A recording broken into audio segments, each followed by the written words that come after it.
जरा सोचिए, आप एक सुबह उठते हैं और खबर मिलती है कि कच्चे तेल की कीमत $105 प्रति बैरल पार कर गई है। और दशकों पुराना नाटो गठबंधन लगभग बिखरने की कगार पर है। और अमेरिका एक ऐसे युद्ध के लिए $200 बिलियन की मांग कर रहा है जो अपने छठे हफ्ते में ही दुनिया की अर्थव्यवस्था को पूरी तरह झकझोर चुका है। बिल्कुल। किसी हॉलीवुड की डिस्टोपियन फिल्म का प्लॉट लगता है ना? हाँ, एकदम। लेकिन देखिए, ये कोई फिल्म नहीं है, ये आज की सच्चाई है। तारीख है 3 अप्रैल 2026 और आज की हमारी इस गहन पड़ताल का आधार कोई आम न्यूज़ रिपोर्ट नहीं है। हमारे पास एक बेहद गोपनीय स्ट्रैटेजिक ब्रीफिंग डोजियर है, जो कि बहुत ही डिटेल्ड है। राइट। हम इसके एक एक पन्ने, एक एक लाइन का विश्लेषण करने वाले हैं, तो चलिए इसे डिकोड करते हैं। देखिए, ये डोजियर असल में एक ऐसा मैप है जो हमें दिखा रहा है कि कैसे पुरानी दुनिया विखंडित हो रही है और एक नई व्यवस्था जन्म ले रही है। अगर हम इस दस्तावेज के पहले कुछ पन्नों को देखें ना, तो ये पूरी स्थिति एक जेंगा टावर की तरह लगती है। आप जानते हैं ना वो गेम? हाँ, जहाँ नीचे से ब्लॉक्स निकालते हैं और टावर हिलने लगता है। बिल्कुल, नीचे से ब्लॉक्स निकाले जा रहे हैं, टावर हिल रहा है, लेकिन फिर भी लोग उसके ऊपर नई इमारत बनाने की कोशिश कर रहे हैं। ये एनालॉजी एकदम सटीक बैठती है ना? और ये दस्तावेज मुख्य रूप से 3 ध्रुवों में बात करता है। पहला, मिडल ईस्ट में फैली आग। दूसरा, खुद को बचाने के लिए भारत के भीतर हो रहा ऐतिहासिक विधायी और आर्थिक बदलाव। और तीसरा वो विज्ञान और तकनीक के चमत्कार, राइट? बिल्कुल, ऐसे चमत्कार जो सच में इंसानी सोच से परे हैं। तो शुरुआत उस जेंगा टावर के सबसे अस्थिर हिस्से से करते हैं, 2026 का ईरान युद्ध। डोजियर का पहला सेक्शन इसी पर केंद्रित है। 28 फरवरी 2026 को ये शुरू हुआ था। और अब ये छठे सप्ताह में प्रवेश कर चुका है। हाँ, और इसमें जो डेटा पॉइंट्स दिए गए हैं वो सच में डराने वाले हैं। अमेरिका और इजराइल एक तरफ हैं और दूसरी तरफ ईरान, हिजबुल्ला और पीएमएफ है। एक मिनट आगे बढ़ने से पहले, ये पीएमएफ क्या है? देखिए, पीएमएफ यानी पॉपुलर मोबिलाइजेशन फोर्सेस, ये मुख्य रूप से इराक में सक्रिय कई सशस्त्र मिलिशिया गुटों का एक नेटवर्क है। अच्छा। जिसे ईरान का भारी समर्थन हासिल है। मतलब इस युद्ध में ये सिर्फ 2 देशों की सेनाओं की लड़ाई नहीं रह गई है, ये प्रॉक्सी गुटों का एक पूरा जाल है जो अमेरिका और इजराइल के खिलाफ खड़ा है। और इसका असर आंकड़ों में साफ दिख रहा है। डोजियर के मुताबिक अब तक 15 अमेरिकन और 6000 से ज्यादा ईरानी जाने जा चुके हैं। और इंफ्रास्ट्रक्चर का नुकसान तो अलग ही लेवल पर है। बिल्कुल, 150 से अधिक ईरानी जहाज और 190 मिसाइल लॉन्चर नष्ट हो चुके हैं।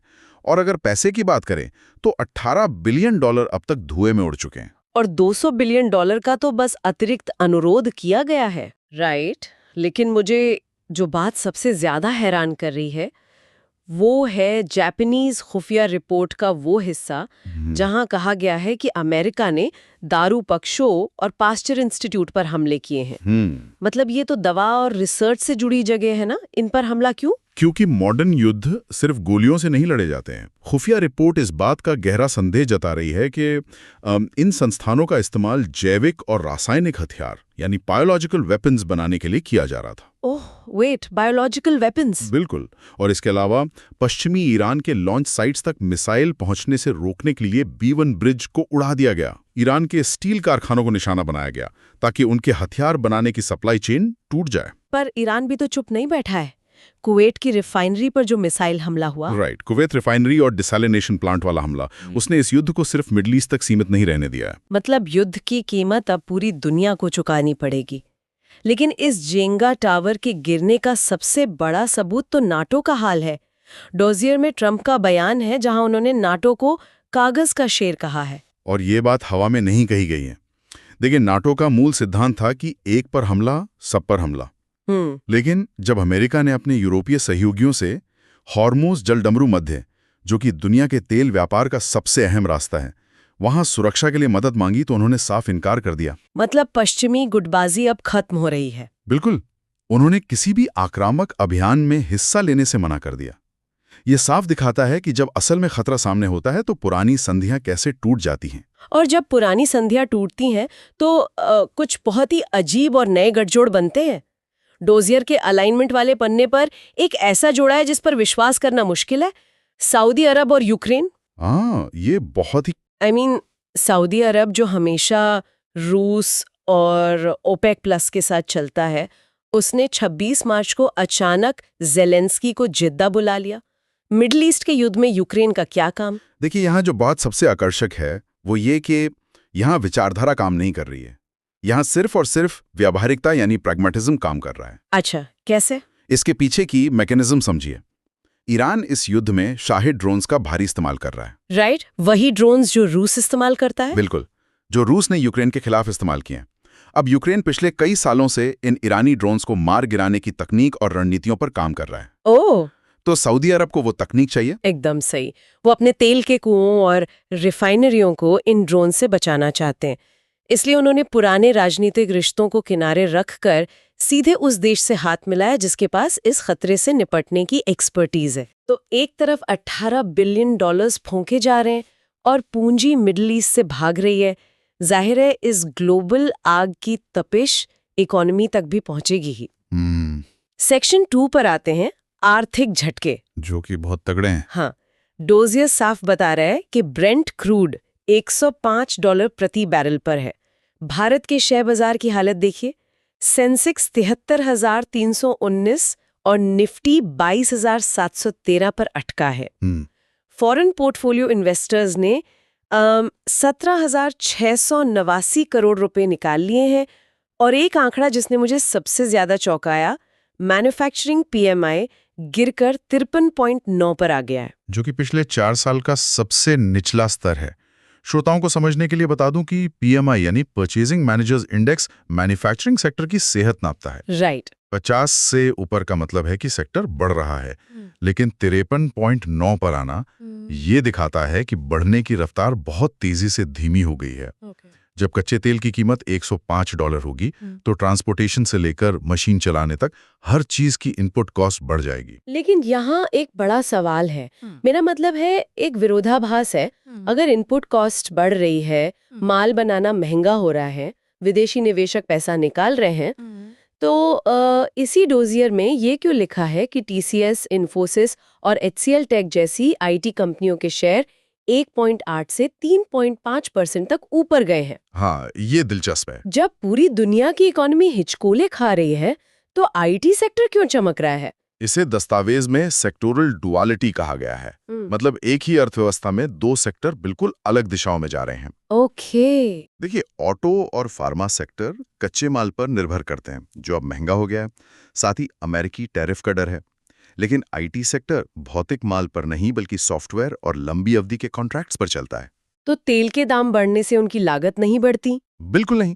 कोडिंग की लागत रातों रात नहीं बढ़ जाती। इसलिए जब बाजार में इतना डर होता है तो निवेशक अपना पैसा निकालकर आईटी कंपनियों में डाल देते हैं। ये उनके लिए एक सेफ हेवन या सुरक्षित पनागाह बन जाता है। और इसी बीच एक और दिलचस्प डेटा पॉइंट भी तो है। ईवी यानी इलेक्ट्रिक व्हीकल के रजिस्ट्रेशन में 43.5% की भारी उछाल। हाँ, क्योंकि लोग महंगे पेट्रोल डीजल का विकल्प ढूंढ रहे हैं। अब सवाल ये है कि भारत सरकार इस झटके को कैसे संभाल रही है। डोजियर में वाणिज्य मंत्रालय की रिलीफ योजना का जिक्र है जो 15 जून तक समर्थन देगी। और एमएसएमई को बचाने के लिए भी कदम उठाए जा रहे हैं। हाँ, वो कोविड युग की रणनीति वापस लाई जा रही है ताकि उन्हें बढ़ती ब्याज दरों से बचाया जा सके। लेकिन एक मिनट, इसके बाद जो पॉइंट है वो मुझे समझ नहीं आ रहा। कौन सा? चीनी पूंजी वाला। हाँ, पश्चिमी देशों की पूंजी भाग रही है तो उसकी भरपाई के लिए भारत ने चीनी पूंजी की सशर्त वापसी की अनुमति दे दी है। इतने सीमा विवादों और तनाव के बाद हम चीनी पैसे को वापस आने दे रहे हैं। क्या ये बहुत बड़ा जोखिम नहीं है? देखिए, सुनने में ये जोखिम भरा लगता है, लेकिन यही जियोपॉलिटिक्स की क्रूर सच्चाई है। जब आपके पास पश्चिमी देशों की पूंजी का फ्लो कम हो रहा है और आपको अपना बुनियादी ढांचा खड़ा करना है तो पैसा कहीं से तो आना चाहिए। तो सशर्त वापसी का क्या मतलब हुआ है? इसका मतलब है कि चीन सिर्फ उन सेक्टर्स में पैसा लगा सकता है जहां से भारत की राष्ट्रीय सुरक्षा को कोई सीधा खतरा ना हो, और वो भी बहुत कड़े नियमों के साथ। ओके, मतलब एक प्रैक्टिकल कदम है। बिल्कुल, ये भावनाओं को अलग रखकर अर्थव्यवस्था को चालू रखने का बहुत ही बोल्ड कदम है। आज भारत अपनी अंदरूनी ढांचे को भी एक नया आकार दे रहा है। हम डोजियर के तीसरे और शायद सबसे ऐतिहासिक सेक्शन पर पहुंच गए हैं। हाँ, लोकसभा का विस्तार। लोकसभा का 50% विस्तार, मतलब 543 सीटों से बढ़ाकर सीधे 816 सीटें। 273 नई सीटें जोड़ी जा रही हैं। जब मैंने पहली बार इसे पढ़ा तो मुझे लगा कि शायद ये सिर्फ संसद की उस नई इमारत को भरने की कवायद है। इतना बड़ा विस्तार क्यों? यहाँ बात वाकई बहुत दिलचस्प हो जाती है। शुरुआत में ही ऐसा ही लगता है कि बस जगह भरनी है, लेकिन इसके पीछे का राजनीतिक गणित बहुत ही चालाकी से तैयार किया गया है। वो कैसे? आपको याद होगा कि महिलाओं के लिए 1/3 आरक्षण का कानून पास हो चुका है। अब सोचिए, अगर 543 सीटों में से ही 1/3 सीटें महिलाओं के लिए आरक्षित कर दी जाती तो मौजूदा 181 पुरुष सांसदों को अपनी कुर्सी छोड़नी पड़ती। हाँ, उससे तो पार्टी के भीतर भारी बगावत हो जाती। बिल्कुल, आंतरिक राजनीतिक प्रतिरोध। ओह, तो 273 नई सीटें इसलिए जोड़ी गईं ताकि किसी का टिकट ना कटे? बिल्कुल सटीक। अब कुल सीटें 816 हो गई हैं। 816 का 1/3 होता है ठीक 272। मतलब जो 273 नई सीटें जोड़ी गईं, वे लगभग पूरी की पूरी महिलाओं के लिए आरक्षित सीटों का कोटा पूरा कर देंगी। वाह, मतलब बिना किसी पुरुष सांसद को हटाए 35% आरक्षण लागू। राजनीतिक बगावत का खतरा शून्य। डोजियर बताता है कि 16 अप्रैल को शुरू होने वाले बजट सत्र में गृह मंत्री अमित शाह इस संवैधानिक संशोधन के लिए 2/3 समर्थन जुटाने का प्रयास करेंगे। ये तो सच में मास्टर स्ट्रोक है। और सिर्फ राजनीति ही नहीं, प्रशासन के स्तर पर भी बड़े बदलाव हो रहे हैं। 1 अप्रैल को CAPF सामान्य प्रशासन विधेयक पारित हुआ है। बिल्कुल, वो भी विपक्ष के वॉकआउट के बावजूद। और पीयूष गोयल के नेतृत्व में जन विश्वास संशोधन विधेयक भी तो है। राइट। इन दोनों कानूनों के पीछे का लक्ष्य क्या है? देखिए, CAPF बिल 5 अलग-अलग पैरामिलिट्री फोर्सेस के लिए एक एकीकृत कानूनी ढांचा बनाता है। पहले सबके अलग नियम थे, जिससे तालमेल में कमी आती थी। अब संकट के समय फैसले तुरंत लिए जा सकेंगे। और जन विश्वास बिल? वो छोटे-मोटे अपराधों को क्रिमिनल लिस्ट से हटाने के लिए, ताकि न्यायपालिका पर से मुकदमों का बोझ कम हो और बिजनेस करना आसान हो। लेकिन राष्ट्रीय नीतियों से बाहर निकलकर जब हम डोजियर के क्षेत्र फोकस वाले सेक्शन को देखते हैं तो जमीनी हकीकत इन बड़ी बड़ी बातों से काफी अलग नजर आती है। हाँ, जमीनी मुद्दे हमेशा जटिल होते हैं। बिल्कुल। एक तरफ बिहार में इंफ्रास्ट्रक्चर डेवलपमेंट हो रहा है, कच्छी दरगाह बिदुपुर ब्रिज बन रहा है, आमस दरभंगा एक्सप्रेसवे और कजरा सौर ऊर्जा प्रोजेक्ट पर काम तेजी से चल रहा है। लेकिन दूसरी तरफ उसी बिहार में मोतिहारी के अंदर नकली शराब से मौतों का मामला फिर से सामने आ गया है। हाँ, दस्तावेज में विपक्ष के नेता तेजस्वी यादव का बयान भी दर्ज है। उन्होंने आरोप लगाया है कि ये शराब माफिया और भ्रष्ट अधिकारियों के लिए अवैध आय का स्रोत बन गया है। ये दिखाता है कि आप बुनियादी ढांचा तो तेजी से खड़ा कर सकते हैं, लेकिन गहरे सामाजिक चुनौतियों को सुलझाना इतना आसान नहीं है। इसी तरह न्यायपालिका और समाज के बीच भी एक बड़ा मंथन चल रहा है। 3 अप्रैल का राजस्थान हाईकोर्ट का फैसला, मुझे लगता है कि ये नागरिक अधिकारों के लिए एक बड़ी जीत है। हाँ, ट्रांसजेंडर व्यक्तियों के अधिकारों वाला फैसला। राइट। कोर्ट ने साफ कह दिया है कि ट्रांसजेंडर व्यक्तियों को अपना लिंग पहचानने का अधिकार है और ये उनकी गरिमा का पहलू है। इसके लिए किसी सरकारी मेडिकल सर्टिफिकेट की जरूरत नहीं है। ये बहुत अहम है। व्यक्ति खुद तय करेगा कि उसकी पहचान क्या है, नौकरशाही नहीं। लेकिन जहां कोर्ट नागरिक आजादी बढ़ा रहा है, वहीं आंतरिक सुरक्षा और राजनीति में हमेशा एक रस्साकशी चलती रहती है। जैसे कि जम्मू कश्मीर वाला मामला। हाँ, डोजियर में गांदरबल एनकाउंटर का जिक्र है। एक स्थानीय व्यक्ति के मारे जाने के बाद LG को मजिस्ट्रियल जांच के आदेश देने पड़े, क्योंकि परिवार का दावा था कि उसका आतंकवाद से कोई संबंध नहीं है। और अगर हम राजनीतिक हलचल देखें तो आम आदमी पार्टी ने राघव चड्ढा की जगह अशोक मित्तल को राज्यसभा का उपनेता बना दिया है। वहीं मध्य प्रदेश में कांग्रेस विधायक की अयोग्यता की खबर है। ये सारी खबरें हमें बताती हैं कि रोजमर्रा की राजनीति में कितना घर्षण है। लेकिन अब हम इस डोजियर के उस आखिरी हिस्से की ओर बढ़ते हैं जो इन सारे कूटनीतिक लड़ाइयों से कोसों दूर है। मेरा फेवरेट सेक्शन, साइंस और स्पेस। हाँ, महाविखंडन के इस दौर में जब जमीन पर हम लड़ रहे हैं तो आसमान में हम अकल्पनीय छलांगे लगा रहे हैं। आर्टेमिस 2 मिशन ने अपोलो 13 का पुराना 2,48,655 मील का रिकॉर्ड तोड़ दिया है। और सबसे बड़ी बात, उन्होंने फ्री रिटर्न ट्रेजेक्ट्री की सफलता साबित कर दी है। ये फ्री रिटर्न ट्रेजेक्ट्री क्या है? आसान भाषा में इसका क्या मतलब है? इसे अंतरिक्ष का गुलेल मान लीजिए। अगर मिशन के दौरान कैप्सूल के इंजन फेल हो जाते हैं तो ये ट्रेजेक्ट्री डिजाइन ही कुछ ऐसी है कि कैप्सूल चंद्रमा के पीछे से घूमेगा और चंद्रमा का गुरुत्वाकर्षण उसे एक गुलेल की तरह वापस धरती की ओर फेंक देगा। वाह, बिना किसी एक्स्ट्रा ईंधन के। बिल्कुल, अंतरिक्ष खुद आपको सुरक्षित घर वापस भेज देगा। लेकिन डोजियर में एक बहुत ही मजेदार नोट है। हम इतने हाईटेक मिशन कर रहे हैं, चांद के पार जा रहे हैं, लेकिन मिशन कंट्रोल को क्या समस्या सुलझानी पड़ी? एक माइक्रोसॉफ्ट आउटलुक ग्लिच और अंतरिक्ष यान के टॉयलेट का सिस्टम। हाँ, ये बहुत व्यंग्यात्मक है। इंसान चाहे जितनी तरक्की कर ले उसे बेसिक सॉफ्टवेयर अपडेट और प्लम्बिंग की समस्या तो झेलनी ही पड़ेगी। बिल्कुल। और खगोल भौतिकी में भी ऐसे ही अद्भुत चीजें हो रही हैं। पल्सर यानी तेजी से घूमते हुए मृत तारों से आने वाले रेडियो सिग्नल का रहस्य सुलझाया जा रहा है। लेकिन जो चीज सीधे हमारी जिंदगी बदल सकती है वो है मेडिकल साइंस। डॉजियर के इस सेक्शन को पढ़कर लगता है कि हम किसी हॉलीवुड साइंस फिक्शन फिल्म में आ गए हैं। बहरापन दूर करने के लिए जीन थेरेपी इस्तेमाल हो रही है और हफ्तों के अंदर सुनने की क्षमता वापस आ रही है। और क्रोहन रोग के लिए 5 दिन का उपवास नकल आहार बहुत कारगर साबित हो रहा है। साथ ही 500 मिलियन वर्ष पुराने मकड़ी के पंजे का जीवाश्म भी मिला है। और मेडिकल टेक्नोलॉजी का सबसे बड़ा चमत्कार है वो नया न्यूरल इम्प्लांट। ये कोई आम चिप नहीं है, ये नमक के एक दाने से भी छोटा है। और इसे दिमाग में बिना किसी वायर के फिट किया जा सकता है।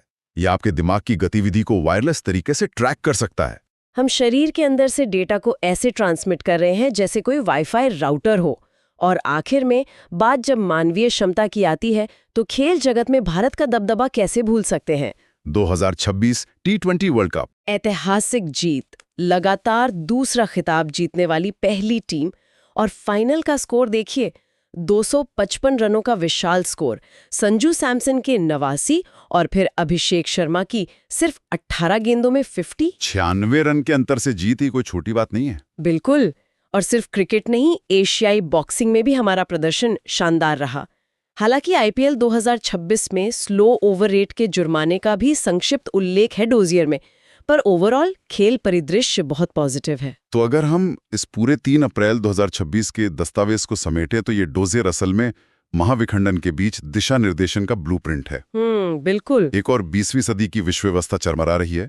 $105 का तेल, नाटो का टूटना, मध्य पूर्व का युद्ध, वहीं दूसरी ओर भारत की स्थिरता, उसकी व्यावहारिक नीतियों, आंतरिक लोकतांत्रिक पुनर्गठन जैसे 816 लोकसभा सीटें और बुनियादी ढांचे पर निर्भर कर रही है। जब 16 अप्रैल को संसद का बजट सत्र शुरू होगा तो क्या भारत इस वैश्विक अराजकता का फायदा उठाकर खुद को 21वीं सदी की निर्विवाद महाशक्ति के रूप में स्थापित कर पाएगा? ये देखना वाकई दिलचस्प होगा। और एक आखिरी विचार जो मेरे मन में आ रहा है, जब हम अंतरिक्ष में अपोलो के रिकॉर्ड तोड़ रहे हैं और दिमाग में नमक के दाने जितनी चिप लगा रहे हैं, तो क्या हमारी तकनीक, हमारी इंसानियत, हमारी उन पुरानी क्षेत्रीय और भू राजनीतिक लड़ाइयों से कहीं आगे नहीं निकल चुकी है? बहुत ही गहरा सवाल है। हम अभी भी पुराने गुटों के लिए लड़ रहे हैं, जबकि असल में हमें आगे की ओर देखना चाहिए।